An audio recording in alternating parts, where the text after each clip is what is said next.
আসসালামু আলাইকুম সবাইকে। আশা করি সবাই অনেক ভালো আছেন। আজকে সকাল সকাল বের হইলাম। গত রবিবারে আমাদের ভুট্টা খেতে ভুট্টা বুনছিলাম, সেই ভুট্টাগুলো দেখার জন্য। এই পাশে দেখেন লাউয়ের ফুল। এই লাউয়ের ফুল কিন্তু ভাজি করে খাওয়া যায় বড়া বানাইয়া। তো আপনারা চাইলে এগুলো খাইতে পারেন, আমরাও এগুলো খাই। তো গত রবিবারে আমাদের খেতে ভুট্টা বুনছি।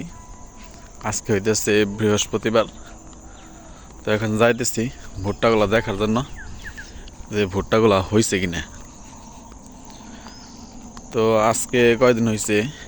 সোমবার, মঙ্গলবার, বুধবার, আজকে বৃহস্পতিবার, 4 দিন হয়েছে। আর রবিবার সহ ধরলে 5 দিন। তো এই 5 দিনে ভুট্টা জ্বালানোর কথা। তো চলেন যা দেখি যে ভুট্টাগুলো জ্বালাইছে কিনা।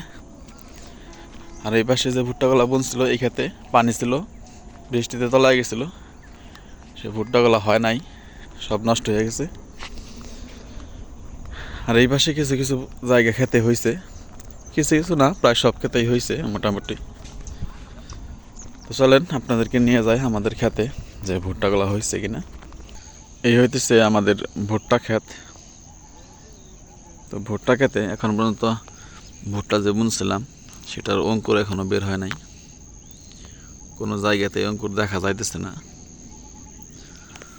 তবে আশা করতেছি আর 2-3 দিনের মধ্যে অঙ্কুর বের হবে।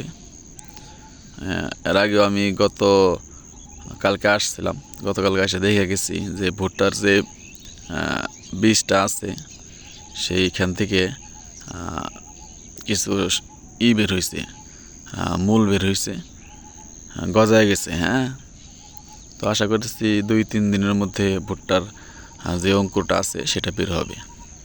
তো এখানে 24% জায়গা আছে, পুরোটা ক্ষেতের মধ্যে ভুট্টা বোনা হয়েছে। ভুট্টার উপর দিয়ে লাল শাক বোনা হয়েছিল, তবে লাল শাক জ্বালায় নাই। তো এই পাশে অনেকগুলো খেতে আবাদ করা হয়েছে, সব জায়গাতে ভুট্টা আর সরিষা আবাদ করা হয়েছে। যারা কষ্ট করে আমার ভিডিওটা দেখলেন সবাই ভালো থাকবেন। আসসালামু আলাইকুম ওয়া রাহমাতুল্লাহ।